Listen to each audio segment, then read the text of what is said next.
14 મેના રોજ ઇન્સ્ટાગ્રામ પર વાયરલ થયેલ એક રીલ, જ્યાં ઝૂ જોવા આવેલા કોઈ અમુક ત્રણ છોકરાઓ જે દીપડાના પિંજરાની બાજુનો જે પ્રતિબંધિત વિસ્તાર છે, નો એન્ટ્રી વિસ્તાર છે, એમાં ગેટ કૂદીને જતા રહ્યા હતા.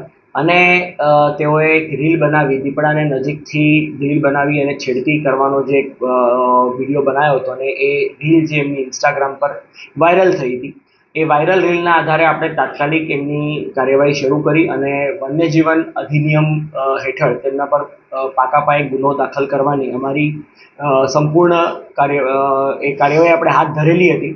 આજરોજ સવારે અમને એક મેસેજ મળ્યો કે જેને રીલ બનાવનાર સુજલ પ્રસાદ, જે મકરપુરા ખાતે રહે છે, વડોદરા મકરપુરા રહે છે, છોકરાનું સ્ટુડન્ટ એ જોઈ અને અમે આ રાહ જોઈ કે એ જો સામેથી હાજર થાય તો આપણે એની સામે પાકો કેસ કરીએ તો એનું આખું સ્ટુડન્ટ લાઈફ, એનું કરિયર ખરાબ થાય. એટલા માટે અમે કેસ માટે અટકાયા.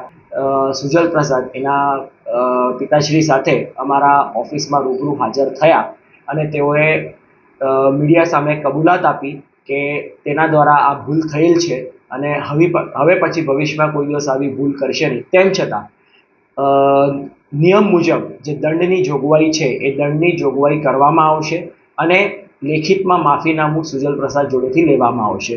मेरा नाम सुजल प्रसाद है और मैं मक्करपुरा में रहता हूँ। और हम लोग कुछ दिन पहले माटी बाग गए थे 3 मई को 4:30 बजे।